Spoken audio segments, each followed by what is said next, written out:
recovered, and then the shivering starts. So cold doesn't play anymore at all because you are completely numb, right? You completely don't feel anything. So you are just frozen, and your brain is a little bit also frozen, and that's why you feel the slow motion. And I mean, you go into hypothermia. So at the lowest temperature which they measure was 26 degrees in my body. You had 26? 26, yeah. It went down, and then it took me to, just as I got up, it went to 28.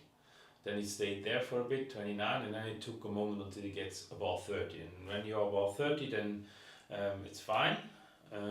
So this is actually what happened with me. So you like you're frozen, right? You had hypothermia. Yeah, it was hypothermia. Because it's below 30, right? Yeah. When is hypothermia again starting? It's around 30 degrees body temperature. Wow. But again, the problem with cold is more that your body starts to shut off certain parts of your body where the colder it gets. It needs to save itself, and the brain and itself. And still the oxygen needs to go to the brain and to your heart, organs.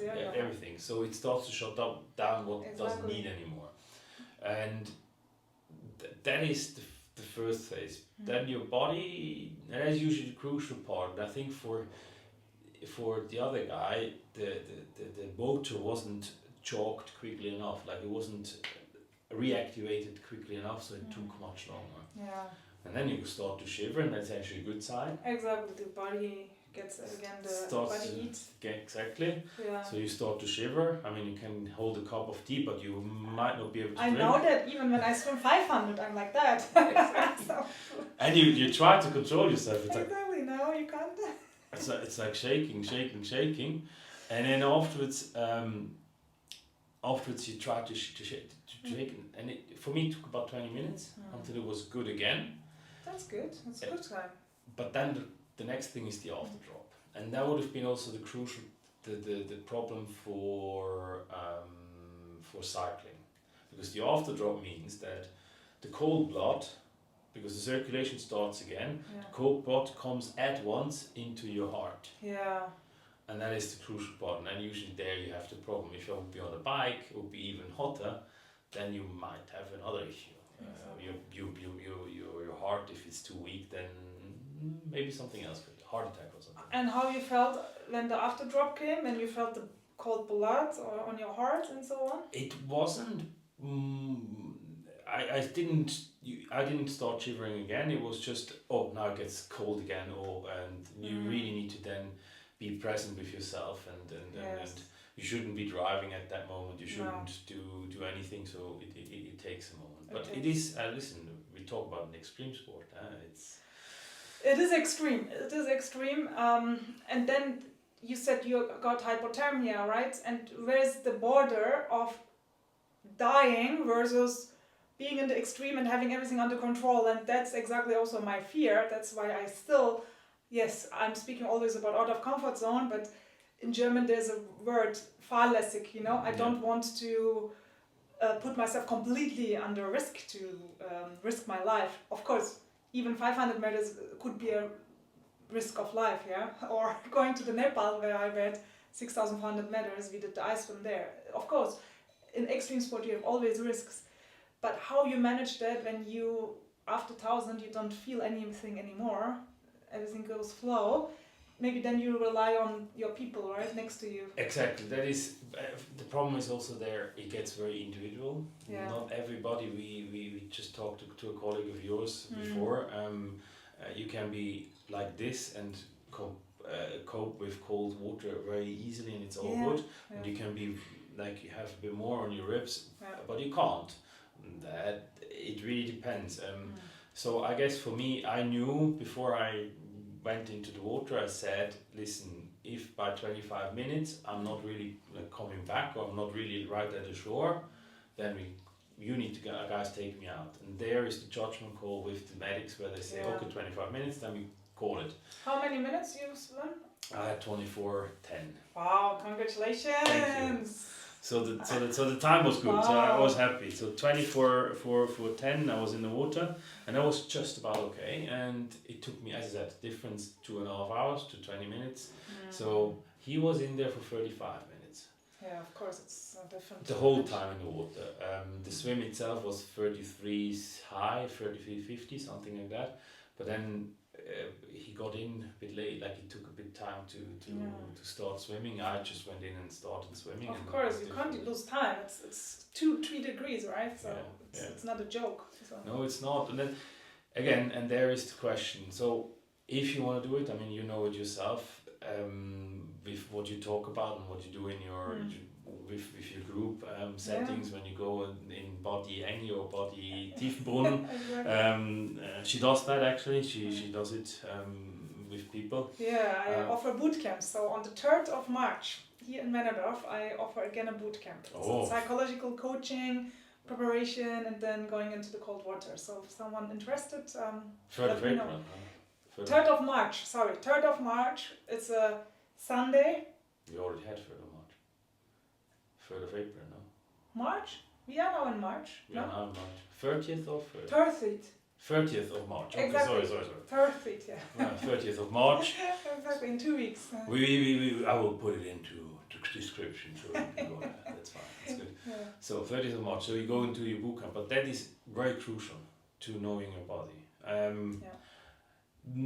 If you see it, it's easy just swimming in the lake when it's cold, and I know I've been in the cold water already, might not be sufficient. But also ice swimming, we need to also do a shout out to ice swimming in general, because they have very much so. If you've never swum 1,000 before, or like never done a 500 before, you can't do 1,000. If you've never done a 1,000 before, you can't do an ice mile. Exactly. So you need to have the prove steps. yourself step by step. Yeah. Exactly. So that is maybe you could go now for 1,000 and. Yeah, I could maybe try at least 750. Yeah, for myself, and then go for 1,000. That is. Do you think it's gonna be a difference? Yeah. Do you think what do you like? What are do you think the shivers will be more, or what are you afraid of in that sense? I am afraid of losing completely the control, having hypothermia, and maybe dying. Well, that would be on a bigger scale. Okay, I get this. But the thing is, so how, like, you know that for 500 meters you're okay, right? So 500 meters is going to be your. Now I have online therapy. No, but 500 meters this is what I do with everyone, right? So 500 meters is okay. Yeah. This is your time. Then maybe next time when you do 750 meters, how long would you think you have? And that is the time which, or look at the 500 meter, what was the splits? And how were they? If you didn't slow down so much, you would need to just add for 250 meters on top of it, and then see that is your hard limit. Yeah. From the timing point of view. You don't want to be in there for long, and the person who's never go alone, person on the side would then watch you to do it. Yeah. And check my timing. Yeah. Yeah, I think that is a good sign. I never check my timing in 500, like 100. Maybe I need to check it more systematically. And this year, by the way, I had my best time in 500, so that means I didn't get slower. Over years, I get even faster, which is great. And I think it's mental, because then in the 500, the last 100, I said, can I do it? Can I make it? It's getting tough. Okay, done. Last 50, last 40, you know? But maybe if I would know I need to do 750, maybe in the 750, the last 100 would feel like that, right? It's also sometimes mental games. It is. I mean, most of the time. Getting out of your comfort zone has, for me, this is what I define as unfortunately, I haven't read the book, but I will read the book. But for me, getting out of, when I see this title, for me, that has a lot to do with, comfort zone. Actually, to get further ahead, you need to get out of your comfort zone. Because if you do only 100%, you will always be stuck in what you do, right? Exactly. And now for me, 500 is a zone where I can say, it's a safe zone, because I did it 3 years ago, I did it 2 years ago, I even did it this year, had my best time. 500 is a safe zone, it's a comfort zone. Yeah. It's of course discomfort, but it's a comfort safe zone.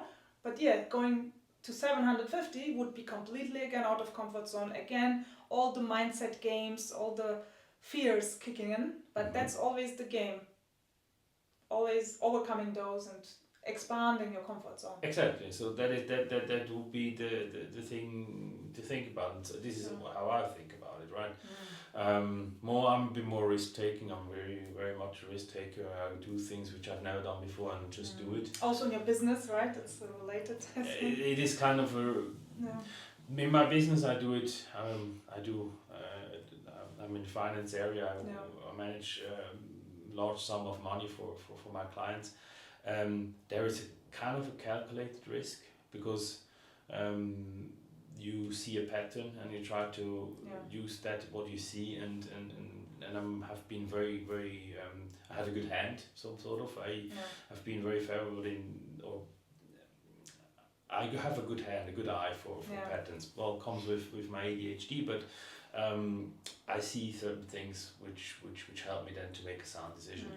The thing is, so that's kind of calculated, but in sport I was always the one who would go out even if I've done it and would have a bold statement and try and error in that sense. So even Tobago Trinidad, until then I have never swum more than 20 kilometers, and here I am trying to do a swim which is 50k, and I did go to 30 kilometers. So it's amazing. It's like. But did you do English Channel? You should do the English Channel as well. That is also on my list. So my thing, the reason why I start with Tobago Trinidad or doing something which is not Ocean 7, and I want to do the Ocean 7, that is the ultimate goal, is that I said I need to first settle a score which I have with my past.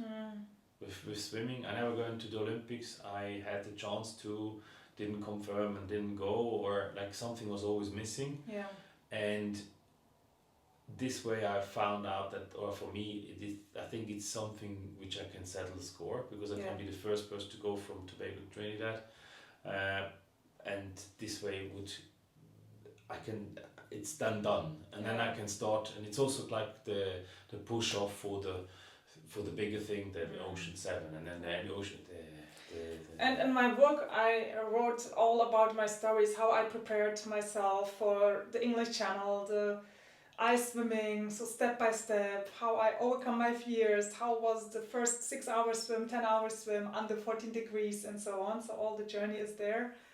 So maybe it will be helpful also for those who wants to try and who has still fears.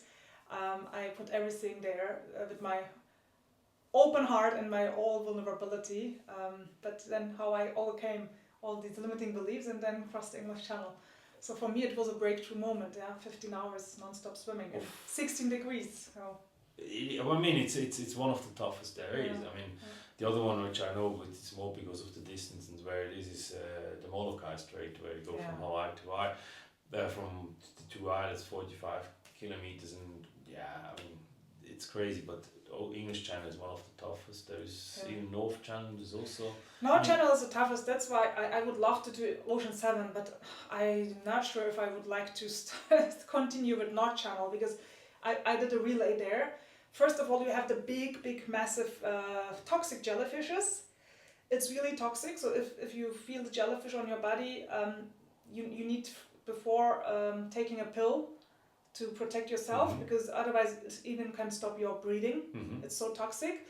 And the second, it's freezing cold. It's the coldest Ocean 7 route in the world.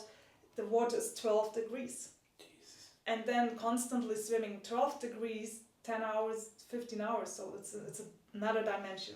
Yeah, I will go and accompany someone in July. I will accompany actually the head of the Swiss team, Tony Enderli. Great. He will go in the beginning of July to the North Channel. He's also the one. I wanted to be the first Swiss person to do the Ocean 7 or for complete it. No one in hell will be the one, because he's now on his. He has already 5, and he hasn't do. There is no chance for me to do the other. Maybe you can do everything in 1 year. A world record. Well, that would be I would collide with Andy Donaldson, who had really a perfect year when he did all together. Shout out to Andy Donaldson. We see each other soon again. Listen. Let's wrap up here. We're gonna have another conversation very soon, I'm sure. Yes. So that was a bit of an intro of both of us and how we got into ice swimming, and actually introduced this interesting person here. And I hope I have more chats about what we do. Out of comfort zone. Also her Out of Comfort Zone book. Check that out, and yeah, that was nice. Thanks for your time. Thank you so much for joining me as well. Thank you. Follow all our channels, YouTube, Instagram, mine, YouTube, Instagram. We have Swimmer Psychologist is my yes. Instagram. Swimmer Psychologist and Markus Marthalar and Markus Marthalar here and Deniz Kayadelen here. yeah, that's that's good. It's all in the description, so Great. do that. See Thanks you. so much. Cheers. Thank you. Cheers.